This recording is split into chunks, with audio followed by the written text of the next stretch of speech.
গল্প শুনতে আমরা সকলেই ভালোবাসি, আর গোয়েন্দা বা অদ্ভুতের গল্প তো আমাদের সকলেরই প্রিয়। তাই টকিপিক্স আপনার জন্য নিয়ে এসেছে শনিবারের বারবেলা। আজ টকিপিক্সে শনিবারের বারবেলায় আপনার জন্য আমাদের বিশেষ নিবেদন আর্থার সি ক্লার্কের লেখা বড়দিনের তারা। গল্পে চরিত্রাভিনয় সৃজন গুপ্ত, গল্পের edit Dipayan Malakar, SFX Michael Roni Mallick, গল্পের সূত্রধার এবং পরিচালনায় পল্লব গায়েন। শুরু হচ্ছে আমাদের আজকের গল্প আর্থার সি ক্লার্কের বড়দিনের তারা। ঈশ্বর সর্বশক্তিমান। তিনি যা কিছু করেন তা জগতের কল্যাণের জন্য। এই কথা এখন আর আমি মানতে পারছি না। হ্যাঁ, আমার মতো ধর্মভীরু খ্রিশ্চান, যার ধার্মিকতা এখনো বন্ধু বান্ধব সহকর্মীদের হাসি ঠাট্টার খোরাক যোগায়, হায় সেই আমিও কিনা শেষে ঈশ্বরের প্রতি বিশ্বাস হারালাম। এর জন্য যে দায়ী সেই 6th জেনারেশন কম্পিউটারটা আমার সামনে রয়েছে এখনো। আমাদের এবারকার অভিযানে যে বিপুল তথ্য আমরা পেয়েছি, যে অসংখ্য ছবি আমরা তুলেছি, ওই কম্পিউটার তা নির্ভুলভাবে বিশ্লেষণ করে যে সত্যটুকু আবিষ্কার করেছে তা জেনে আমি বিস্ময়ে হতবাক হয়ে গেছি। আমার এতদিনের সযত্নে লালিত বিশ্বাস ভেঙে খান খান হয়ে গেছে। পৃথিবীর ইতিহাসে আমাদের আগে কেউ কখনো এত দূরের অভিযানে বেরোয়নি। পৃথিবী থেকে ফিনিক্স নীহারিকা লক্ষ কোটি মাইল পাড়ি দিয়েছি আমরা। দিনের পর দিন, মাসের পর মাস কেটেছে মহাকাশযানের ঢাউস পেটের মধ্যে। তারপর সেই একঘেয়ে বিরক্তিকর দিনগুলির শেষে যখন ফিনিক্সের চৌহদ্দিতে গিয়ে পৌঁছলাম, আমাদের অবস্থা তখন হাঁপ ছেড়ে বাঁচার মতো। ফিনিক্সকে নীহারিকা বলাটাই সবচেয়ে বড় ভুল। ওটা আসলে একটা ছোট্ট তারা, অথবা তারার ভগ্নাবশেষ বলাটাই ভালো। তাকে ঘিরে ঘুরপাক খাচ্ছে বস্তু কণার রাশি। ওগুলো জমাট বেঁধেই হয়তো নতুন গ্রহ নক্ষত্র তৈরি হবে একদিন। সে অবশ্য দূর ভবিষ্যতের কথা।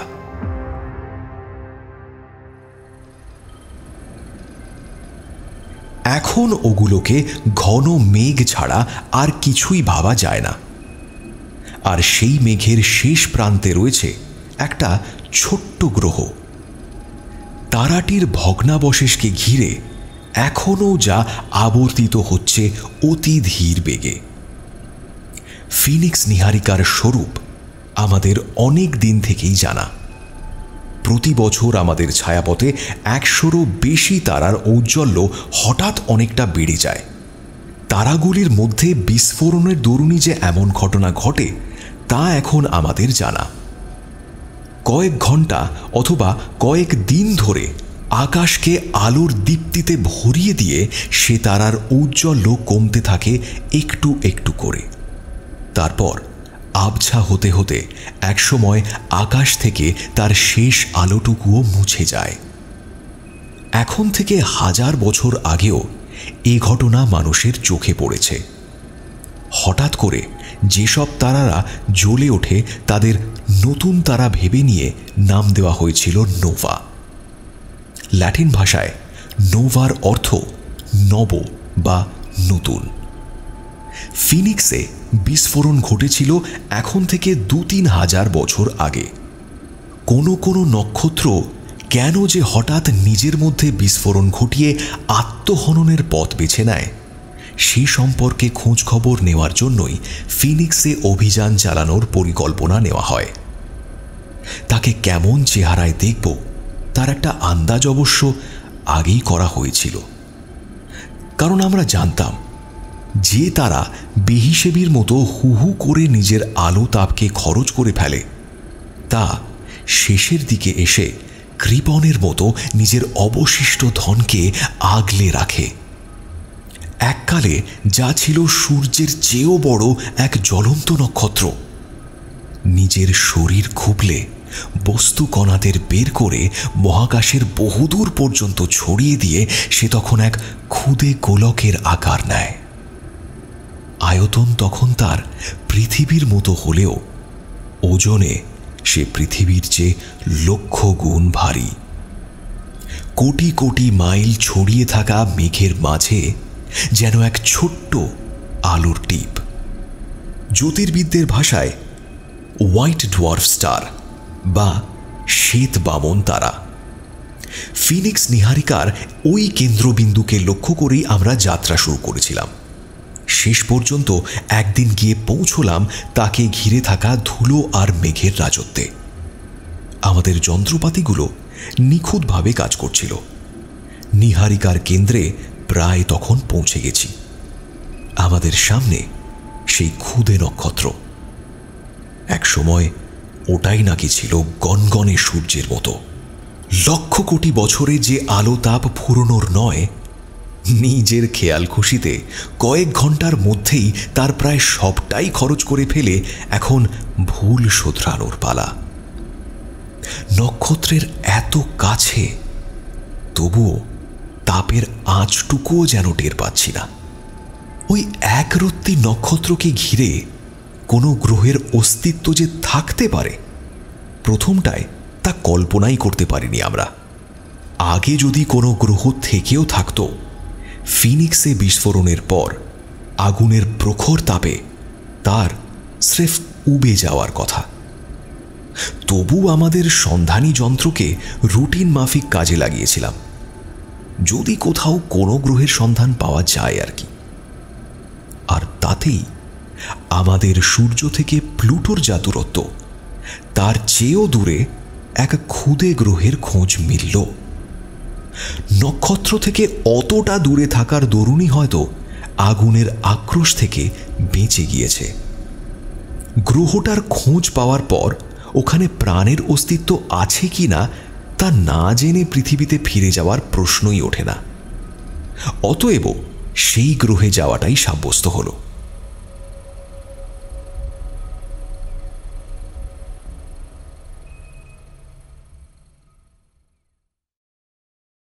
ন্যাড়া পাথুরে গা, গাছপালার চিহ্ন মাত্র নেই। ফিনিক্সের একটি মাত্র গ্রহটির কাছে পৌঁছনোর ঢের আগেই আমরা বুঝতে পেরেছিলাম ওখানে জীবন্ত কোনো প্রাণীর সঙ্গে মোলাকাতের সম্ভাবনা থাকতেই পারে না।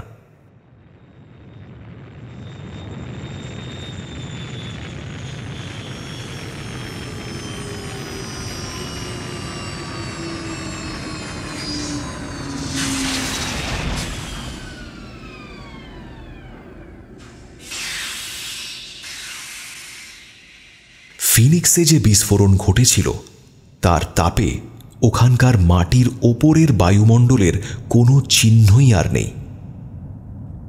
তবুও আমরা ওই গ্রহে নামার পরিকল্পনা করলাম, কারণ আমাদের শক্তিশালী ক্যামেরায় ওখানকার পাথুরে জমির ওপর একটা সুবিশাল স্তম্ভ ধরা পড়েছিল।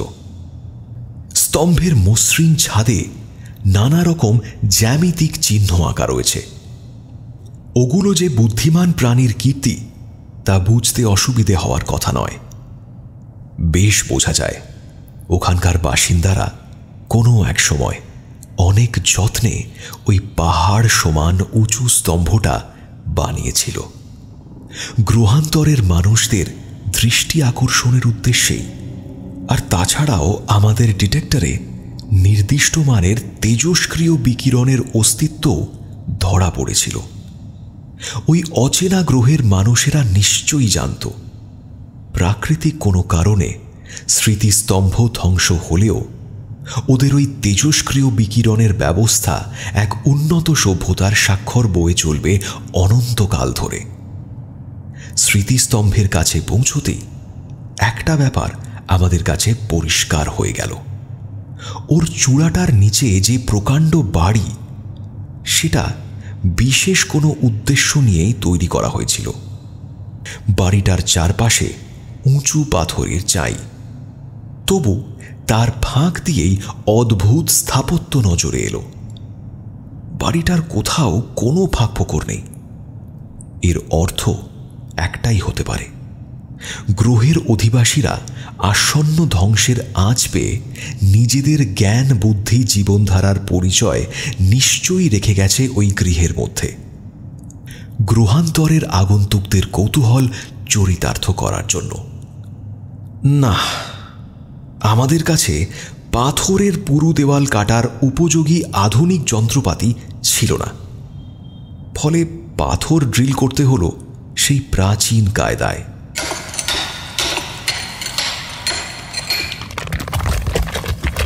দেওয়াল সরতেই চোখের সামনে খুলে গেল প্রাক্তন গ্রহবাসীদের বিপুল ঐশ্বর্যের ভাণ্ডার। সেই ঐশ্বর্য যে এক পুরুষের সঞ্চয় নয়, তা বুঝতে আমাদের কারোরই কষ্ট হয়নি। ওদের মৃত্যু ঘনিয়ে আসছে তার সংকেত নিশ্চয়ই বহু বছর আগেই ওরা পেয়েছিল। অনেক চিন্তাভাবনার পরেই হয়তো এই স্মৃতিস্তম্ভ গড়ার পরিকল্পনা নিয়েছিল সেই গ্রহবাসীরা। তারপর ধীরে সুস্থে বছরের পর বছর ধরে একে একে নিজেদের পরিশ্রমের ফসলগুলিকে সৌন্দর্যে রাঙিয়ে থরে থরে সাজিয়ে রেখেছিল ওদের সেই সুবিশাল স্মৃতিকক্ষে। ওরা জানত বিশ্ব ব্রহ্মাণ্ডের ইতিহাস থেকে সম্পূর্ণ মুছে না যাওয়ার ওটাই হলো একমাত্র রাস্তা। একদিন না একদিন কেউ না কেউ আসবে, এসে ওদের এই ঐশ্বর্যের হদিশ পাবেই, এমন একটা বিশ্বাস নিশ্চয়ই ওদের মধ্যে বদ্ধমূল হয়ে গেছিল। সবকিছুই ছিল ওদের। ওরা নিজেদের সৌরজগতের অন্যান্য গ্রহে স্বচ্ছন্দে যাতায়াত চালাত, কেবল অন্য কোনো নক্ষত্রে পাড়ি দেওয়ার মতো প্রযুক্তিটাই আয়ত্ত করতে পারেনি। অবশ্য তা পারলেও কি আর গ্রহের সমস্ত লোককে বহু আলোকবর্ষ দূরের কোনো নক্ষত্র জগতে সরিয়ে ফেলা সম্ভব হতো? ওদের ছবি আর মূর্তিগুলি দেখে আমরা চমকে উঠেছিলাম। ওদের চেহারার সঙ্গে পৃথিবীর মানুষের কি যে অসম্ভব মিল বলে বোঝানো যাবে না। ওদের রেখে যাওয়া অসংখ্য ফিল্ম পাওয়া গেল। প্রজেক্টরের সাহায্যে ওগুলোকে পর্দায় ফেলতেই ওদের চলাফেরা, কাজকর্ম সব জীবন্ত হয়ে ফুটে উঠল। হাজার হাজার বছর আগে রেকর্ড করা ওদের সুরেলা কণ্ঠস্বরে গম গম করতে লাগলো চারিধার। ওদের ভাষা যাতে আমরা শিখে নিতে পারি তারও বন্দোবস্ত করে রেখেছিল ওরা। সহজ সরল ভাষা, রেকর্ড বাজিয়ে তা শিখে নিতে আমাদের বেশি সময় লাগেনি। তারপরে ওদের গান, ওদের কথা, ওদের আনন্দ সবকিছু অর্থবহ হয়ে ধরা দিল আমাদের কাছে। জ্ঞান বিজ্ঞানে যথেষ্ট উন্নত হয়েও অনাড়ম্বর জীবনযাত্রায় অভ্যস্ত ওদের সম্পর্কে এমন ধারণাই স্পষ্ট হয়ে উঠেছিল আমাদের সামনে। স্মৃতিকক্ষ তন্ন তন্ন করে হাতড়েও আমরা এমন কোনো জিনিস পেলাম না যাতে এটা মনে হয় যে ওই গ্রহের বাসিন্দারা নিজেদের মধ্যে কখনো যুদ্ধ করেছে। ওদের চরিত্রের এই দিকটাই আমাদের সবচেয়ে বেশি বিস্মিত করেছিল।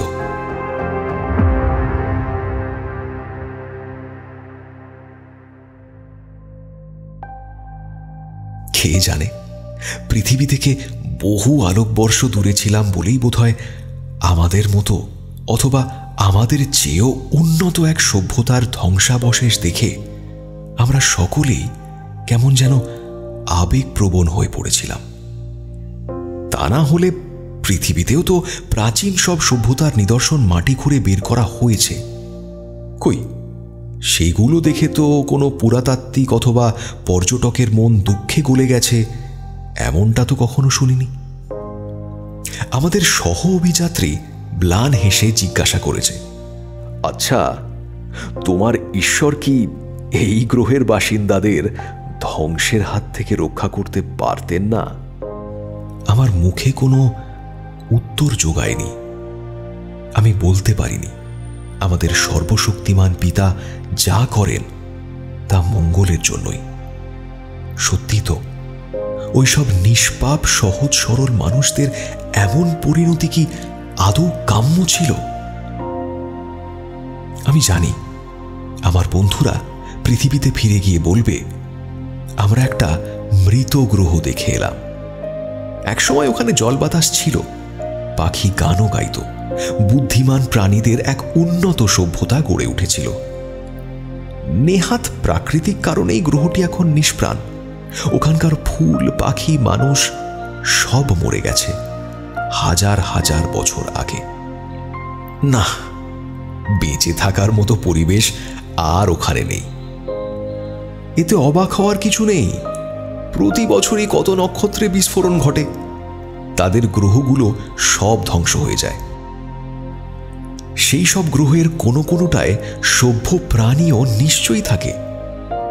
তাদের স্বভাব চরিত্র ভালো না মন্দ, তার উপর নিশ্চয়ই তাদের বাঁচা মরা নির্ভর করে না। না, ওখানকার সভ্যতা ধ্বংসের জন্য ঈশ্বরকে ওরা অবশ্যই দায়ী করবে না, কারণ ঈশ্বরের অস্তিত্বেই ওদের বিশ্বাস নেই।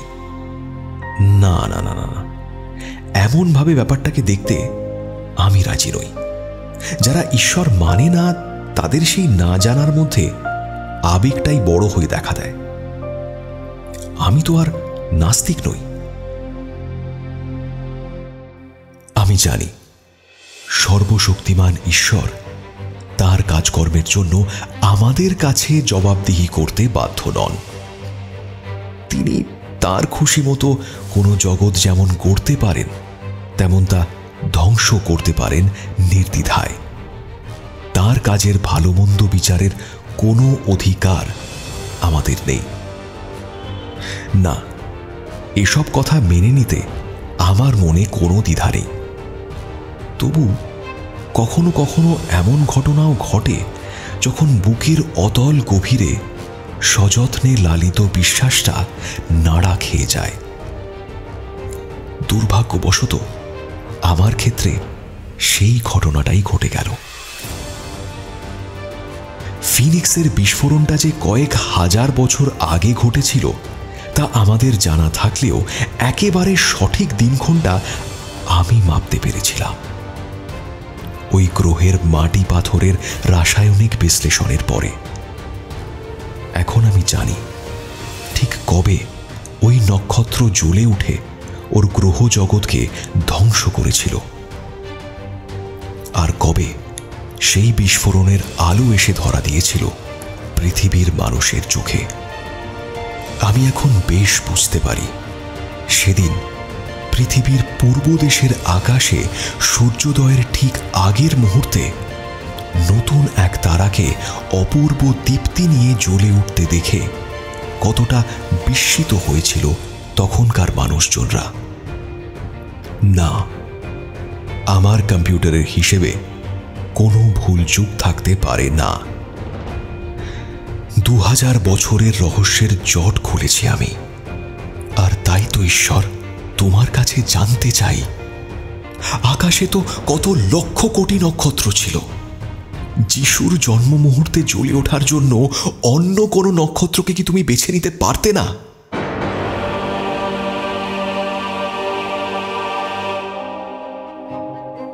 বেথলেহেমের আকাশে নতুন তারার জন্ম দিতে গিয়ে একটা সুন্দর গ্রহের সমস্ত অধিবাসীকে মৃত্যুর মুখে ঠেলে দেওয়াটা, সেটা কি সত্যিই খুব জরুরি ছিল ঈশ্বর?